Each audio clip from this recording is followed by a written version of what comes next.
Welcome back. Okay, since the last video, I've done a couple things off camera. I added an XT60 connector for the electronic speed control for the battery.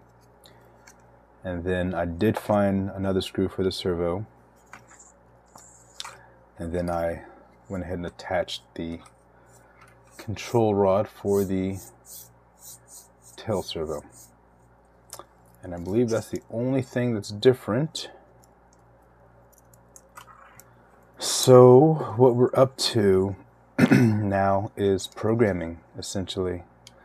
And when you're connecting the FBL, or the fly barless unit controller, for the first time, the only thing I have connected is the ESC, and I fly with Spectrum. So the receiver, the SRXL2 receiver, attached to or plug into channel 3. The ESC is channel 1 or throttle. And then I do have the governor signal wire in there as well. So that's all. None of the servos are attached yet.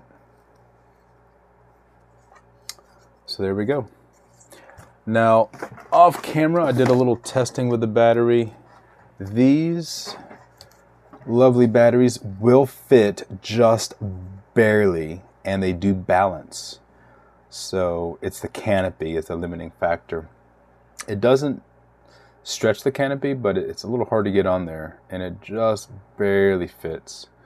So, you know, I can use that. That'll be fine, especially without the canopy.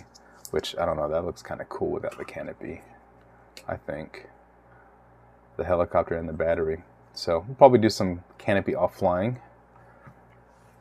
But, I'm going to try this out as well. This is a 4S 1000 milliamp. And even though I haven't tested it yet, I think it's pretty easy to tell. It's that much smaller, so I'm pretty sure the canopy will slide right on, no problem. One concern is, oh wait a minute, I just thought of something. I was going to say one concern are the wires, but actually, yeah, that'll work just fine. Let's have the battery on the other way. Doesn't interfere with the motor, so that's perfect. Okay, let's get to programming. So, these batteries aren't charged, but that's perfectly fine. We're not going to be using a lot of power here, so let's see what we've got. 3.85. That's perfect. That gives us some room to work with. I think 3.7 volts is fine to discharge it to, which I doubt we'd even get that low with our setup. So, my Spectrum IX14 Plus Special Edition is what we'll be using. And I can't remember if I've programmed this or not. Let's see, all models. I don't think I have, so we will be starting fresh. Let's see, I am forgetting one thing. The cord. Oh, stop it. The cord for this, the USB output, I need that, so I'll be right back. Okay. So I haven't done any pre-setup here, so I plan on making this video rather short. We're not going to do too much today. I just want to get the initial setup for the controller here. Alright, so that's the USB adapter, because this is the MSH Brain 2 Mini, and it does not have a USB port built in. You have to use the adapter. But once we're all set up, we won't need an adapter at all. Any setup will happen through the transmitter. Okay, so I'm going to go to, you can tell I don't like icons on my desktop. Alright, so battery, what have I got? The motor is plugged in, but there's no blades, so, you know, danger is minimal. First step is I need to make a new model for this.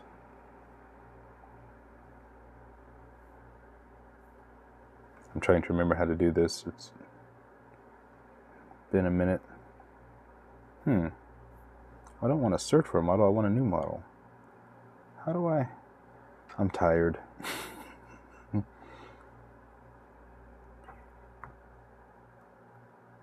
Oh, there it is. Add a new model. We're going to go with the default helicopter, create. Go to the bottom and it should be heli. We will go ahead and change the name right away so we don't lose it.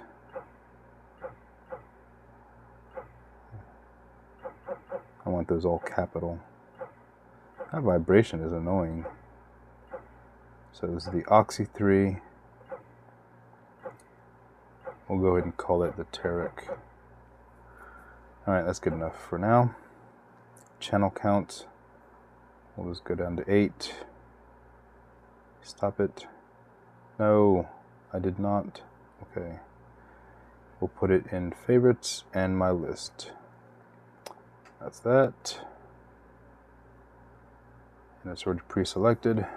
Super. All switches are neutral. Everything is off. Okay, I have icon tapped in my search. I don't want to actually start it until I connect the heli. And we'll plug it in.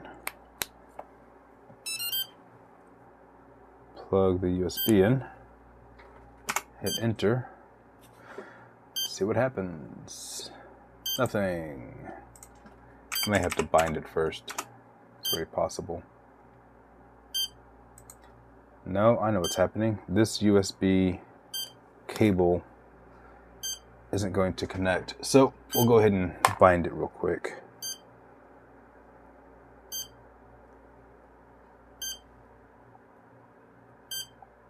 Binding. Bind complete. DSMX 22 milliseconds. Telemetry.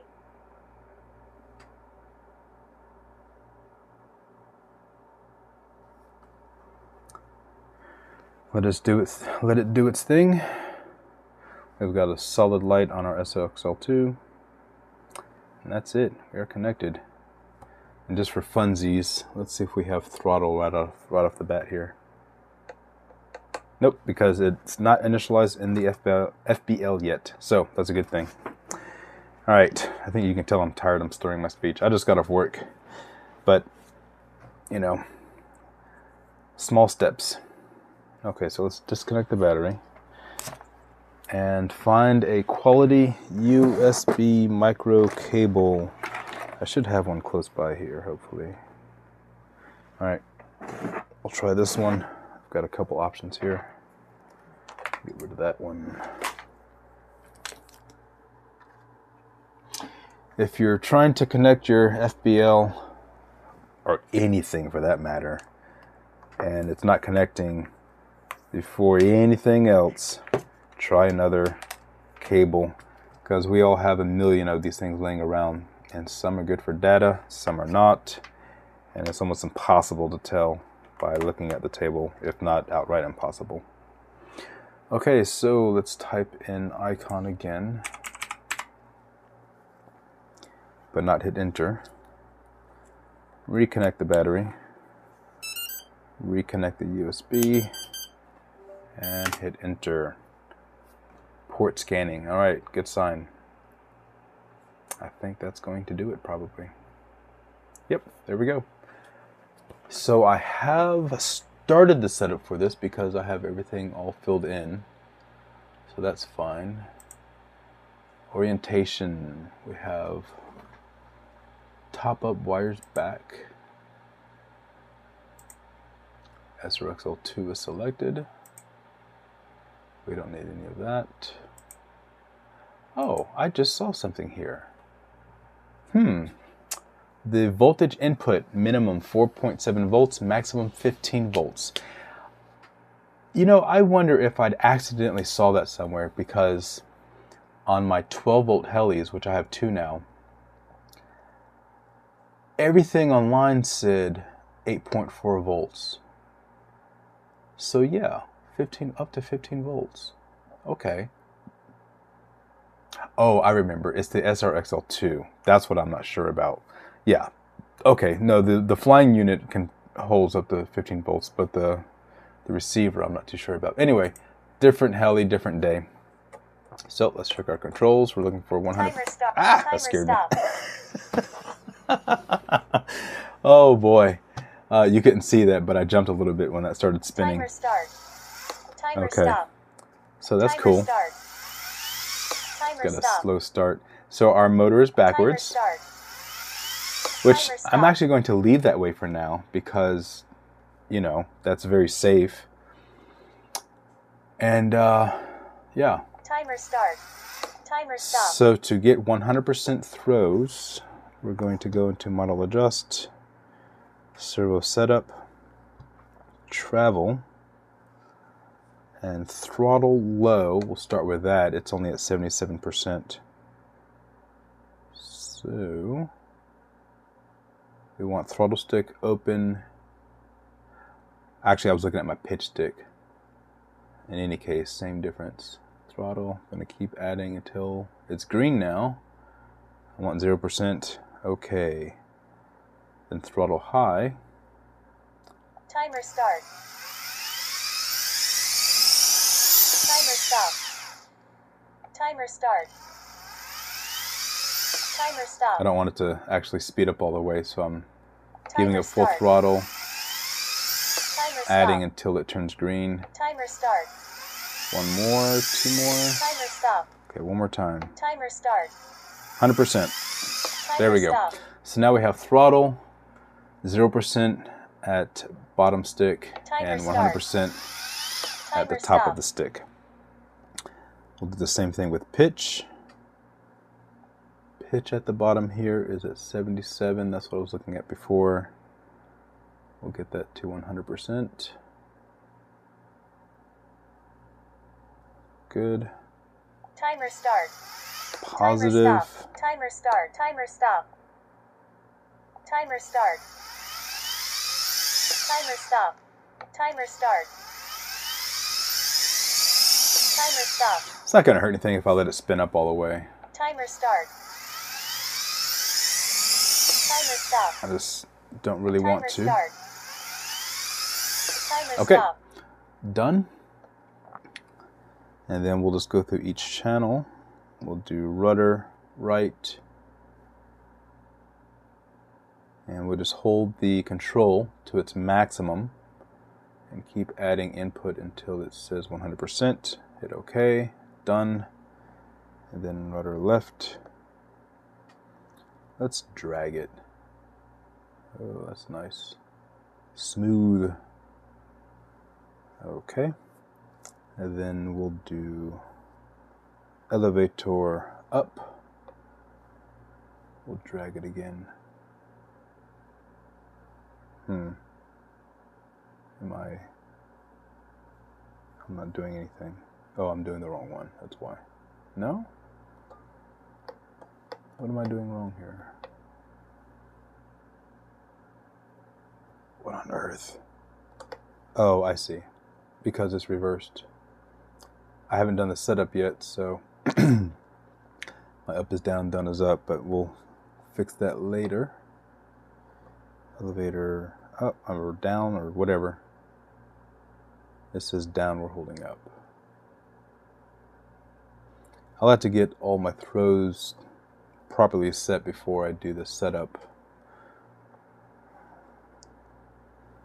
As far as all of my cyclic and all that stuff goes. Aileron. That's in the correct position. I'm not going to change servo direction until I do the setup, even though I think I will probably have to either way. It's always best to do in the actual setup. Take the guesswork out.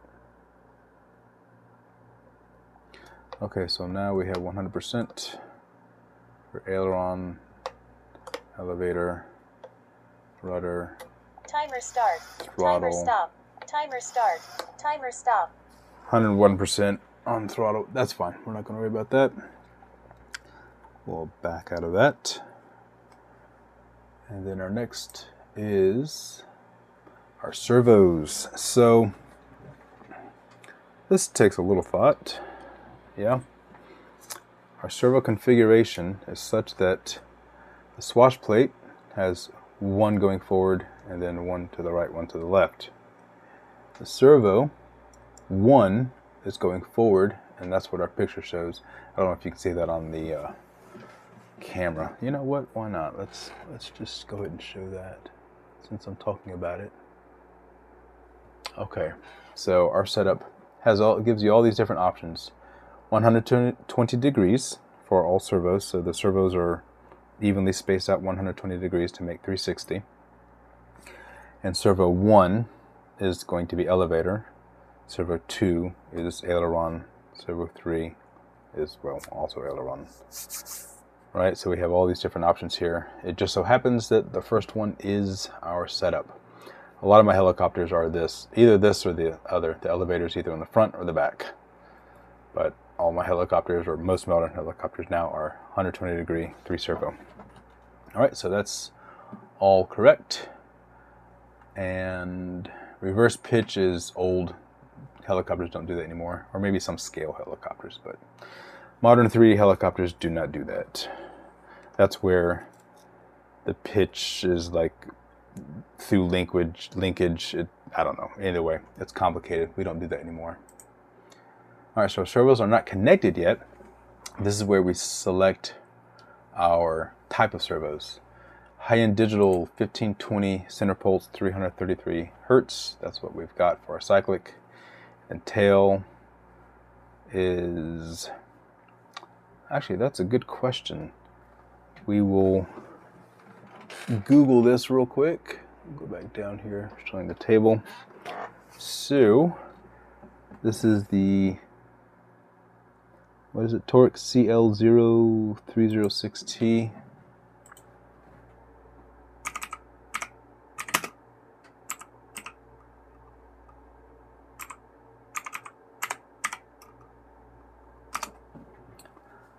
All right, I want to make sure that I get the correct. Yeah, 760 center pulse, 560 hertz working frequency.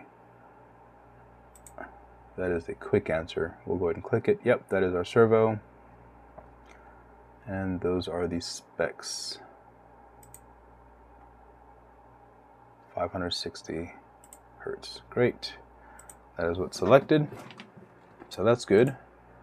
So at this point, we will connect the servos, and I will turn off the icon or shut down the icon setup, unplug the battery, and disconnect the USB.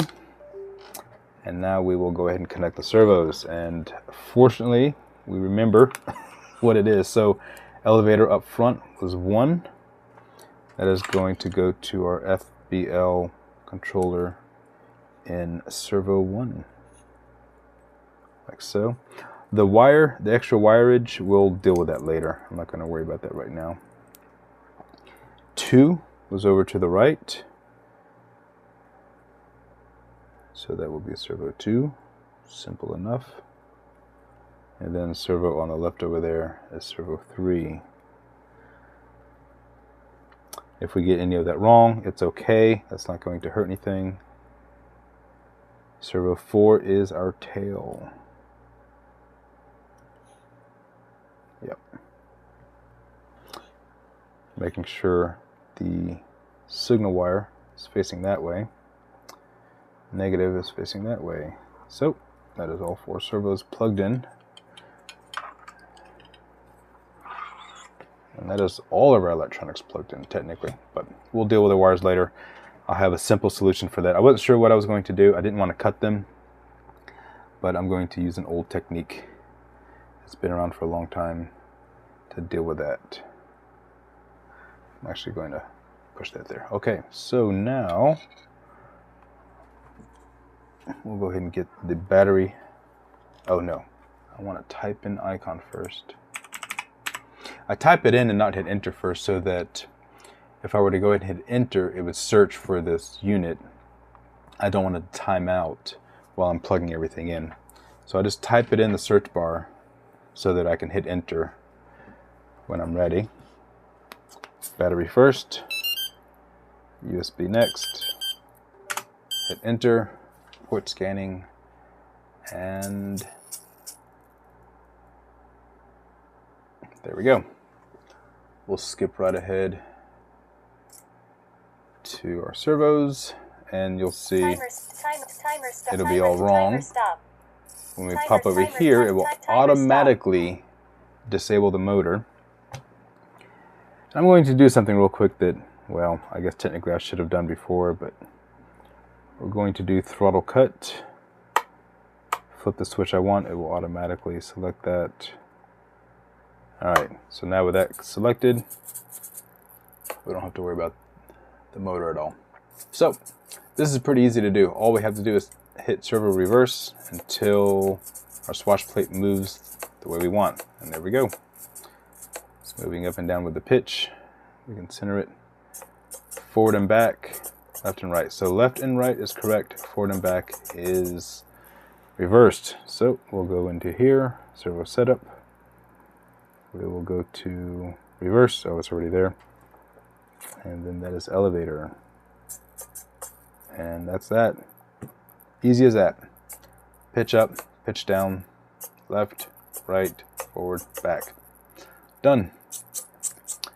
Now tail is a little bit harder to tell. I usually have to put a tail blade on to see what the direction is. If you remember, our main blades go this way and our tail blades. So from this configuration, main blade is going clockwise, and so is the tail blade. From the left of the helicopter, tail blades will go clockwise, which means the blades will be going this way. So I'm going to hold it away. If I go left, so if we want the helicopter to rotate left, that means the blades will have to go this way to push it that away. And that is correct. If the tail end of the blade is going this way, it will push the helicopter to the left. So I believe that's correct. We will double check that later. Now we want to get travel on the tail.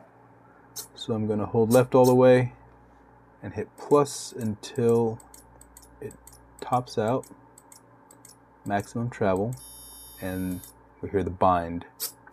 So once it binds, we'll back off 1 and 2. There we go. Right side, same thing. Oh, there's a bind. There we go. So we have maximum travel in either direction with no binding. And while we're looking at this, we'll just turn it upside down and look at this here. So the servo arm is traveling equidistant, equal distance in both ways. Not perfectly exact, but close enough. Nothing that we need to worry about. Everything looks good up there. And the center, I think the center has a little preload. Let's see, if the blade's going this way, it wants to rotate this way. Yep, so it's got a little preload in there. I don't know if I did that on purpose or accident or whatever, but either way, that is all correct. Next, we have 2 blades at 275 to 320, that's correct. And now we have, let's just go 3D. I don't bother with settings, sports, and all that kind of stuff. I want full capability on all whatevers. And then now we're going to do all of the telemetry, the governor, and all that kind of stuff, but not quite yet. We're going to back up and come back to servo setup. All right. Here. I want to go ahead and see what kind of pitch we're getting and binding. So what I want to do is give full elevator and get full pitch down and up to see if the linkages all look fine, if there's any binding in the swatch plate, if there's any issues. If there are no issues anywhere, I'm going to increase pitch, or excuse me, not pitch, but cyclic. I want maximum cyclic capability.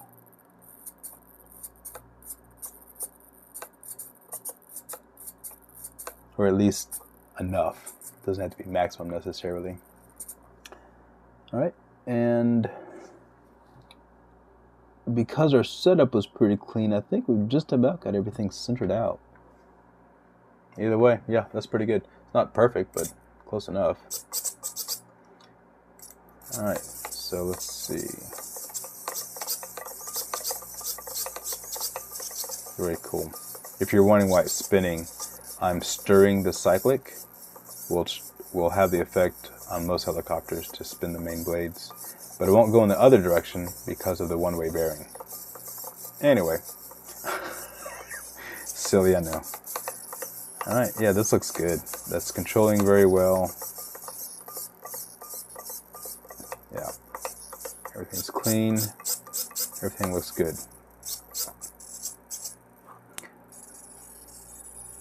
Now, I want to check our compensation. So when I go forward and back, see the swatch plate is leveling.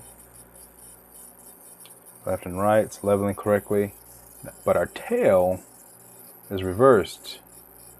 Or is it? Let's see. If I put the blade on, if it goes...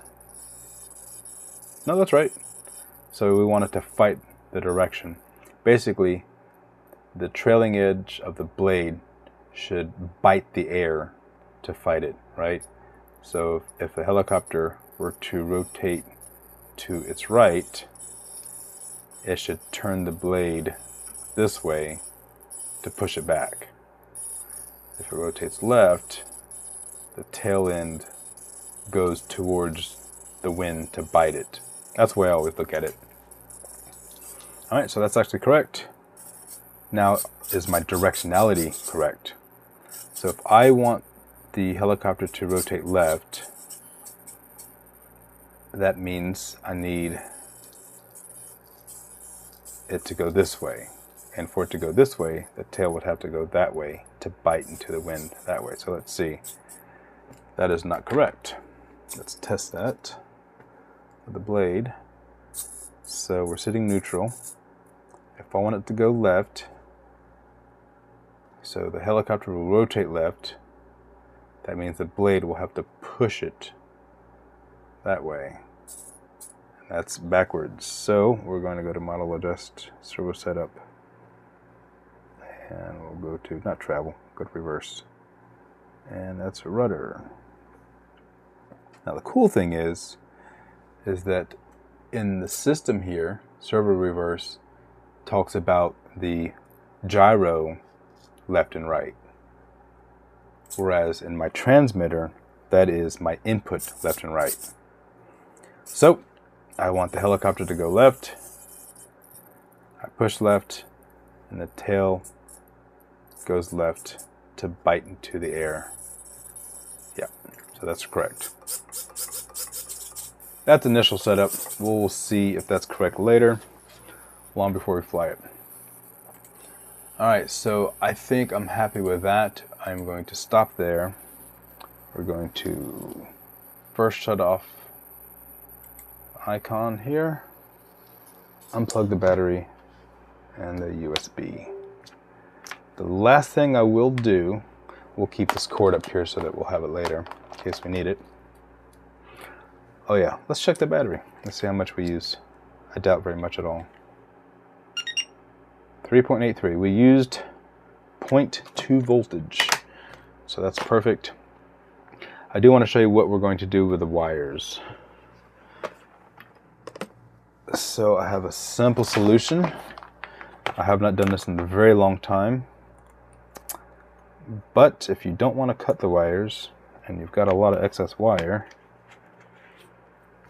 one thing you can do pigtail the wires. So let's start with the tail. Well, let's see, it's a little awkward to get this just right. What I'm going to do is use a metal tool here, or anything long and cylindrical, and I'm just going to wrap the wire around it. I don't want to tension it necessarily. I want to wrap it completely tightly around it, but you know, I don't want to pull on it a whole lot. Make sure to keep it straight and keep the coils against each other. Now, I'm not going to do all of this on the camera. That's a bit much. These videos have been long enough already. Just wanted to show you what I'm going to do, because in order to do this very well, wrap it up like this, and then I'm going to take a heat gun or hair dryer, add a little heat, not a lot, just enough to get the plastic sheathing of the wire to relax. Give you an idea what we'll get. There we are. So if we plug this back in, and see, we have a nice coiled wire. How about that for an elegant, free, easy solution? I'll tell you what, that was so quick and easy. Let's see. I'm just going to unplug all of it because we know where they go. So the first one here,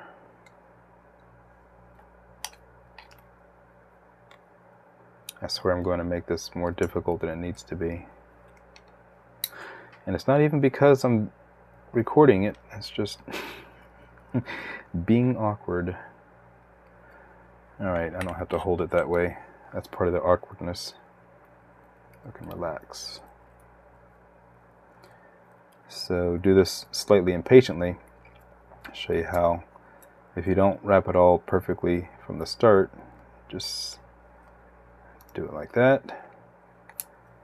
Wrap up the rest. Like I said, don't pull on it. Just kind of coil it up tightly. Pull it out. Now it's uncoiling a little bit. I can tighten it up by virtue of plugging it in, you're going to keep it from unwinding. Mostly. Anyway. So this one was 1. Did I skip one? Nope, that's right. This one is 2.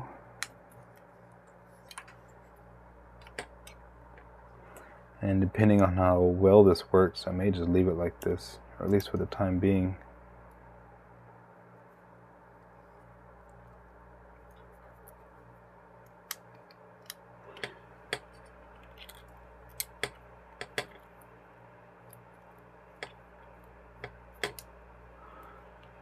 In some regards, I think some people would call this aesthetics, but I believe in the marriage of form and function. Oftentimes what looks good works well. Likewise, what works well often looks well, or looks good. Alright, so that's 2. The whole point here is to keep them out of the way and keep them from being entangled in anything moving. And if it happens to look a little better in the process, well, great.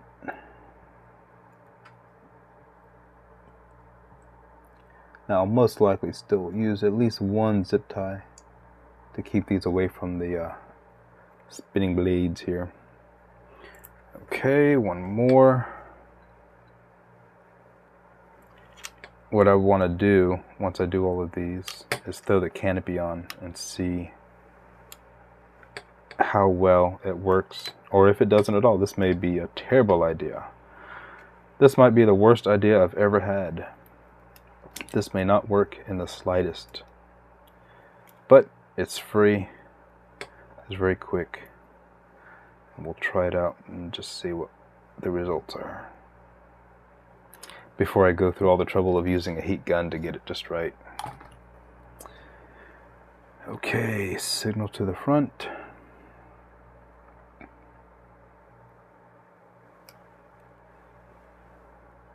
These pigtails are cantankerous. I'm trying to not uncool it as much as I can whilst plugging it in. Okay. You know, actually that's pretty good. Maybe I don't have to use a zip tie because there's really nowhere for it to go. Alright, canopy. You know, we're almost done. Yep, we are almost done. There's really not a whole lot left to do. We're getting very close. Alright, so I don't have anywhere to pop that up. I just have to kind of hold it up, let it fall inside the canopy.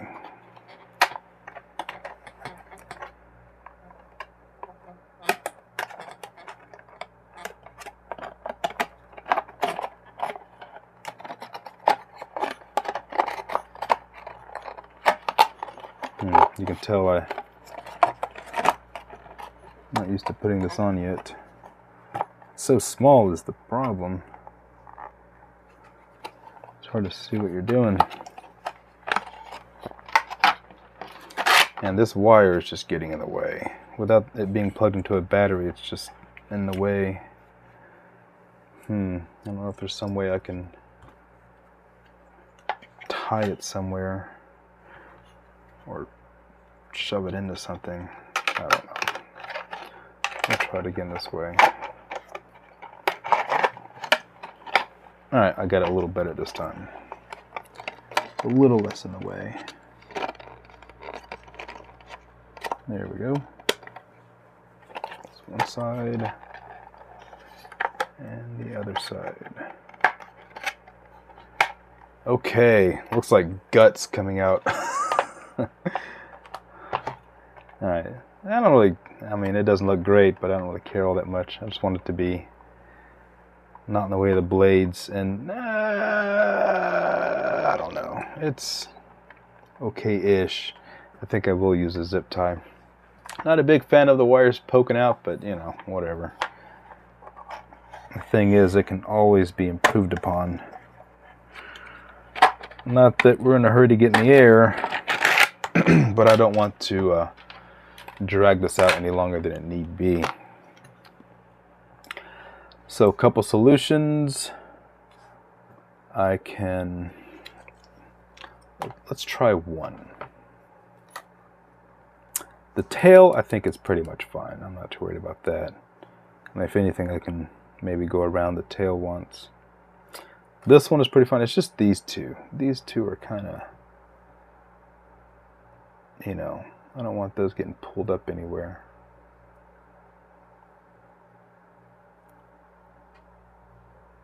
I don't know. I think if I use the heat gun on there, I can make the coils tighter. And then once I do that, I could zip tie it. There's a lot of places to zip tie, so I might just loop the wire and then zip tie it down. So that's one possibility. But in any case, I think that is good for now. Next, we'll deal with the wires, and then we'll route our antenna wires, which I don't think I'll do anything too fancy, but I want to diversify. So 90 degrees is typical, so maybe we'll have one down here, one up there like that. Might just put a little piece of tape here on the servo, and a little piece of tape down here to hold that down, going towards the ground. I think that might be fine. So we'll do that in the next video. Thanks for watching again. See ya.